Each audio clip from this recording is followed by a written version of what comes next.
Everyone, how are you all? তো আজকে আমি আবারও চলে এসেছি তোমাদের সাথে একটা এক্সাইটিং ব্লগ শেয়ার করতে। আর এক্সাইটিং কেন বলছি, কারণ এই যে আমার সাথে ব্যক্তিকে দেখতে পাচ্ছ, আমার বেস্ট ফ্রেন্ড অমিশা, তোমরা অনেকেই হয়তো ওকে আমার ব্লগে আগে দেখেছো। And she is finally getting married. Oh my god, এই দিনটার জন্য আমি কতদিন ধরে যে ওয়েট করছিলাম। আর বলতে বলতে দিনগুলো তো চলেই এলো।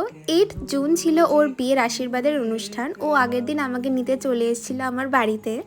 তারপর সেই দুপুরবেলা আমরা বেরিয়ে পড়লাম বাসে করে। আর বিশাল গরম ছিল, মানে আমাদের মুখ চোখ দেখে তো তোমরা বুঝতেই পারছো। ও না যখন আমাকে আগে বলতো ওর বাড়ি যাওয়ার কথা, আমি ওকে একটাই কথা বলতাম, তোর বিয়ের সময় যাব।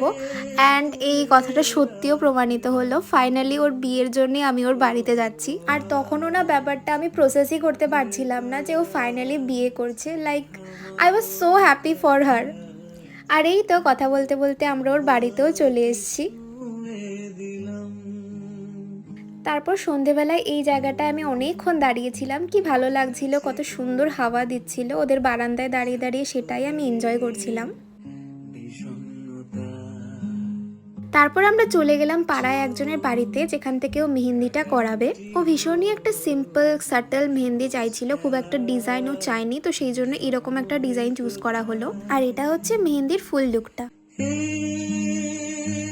দেন বাড়ি ফিরেই আন্টি আমাদের দিয়ে দিল সন্ধ্যের স্ন্যাক্স। আর একে এখানে দেখো, একে দেখে কেউ বলবে এ উড বি ব্রাইট।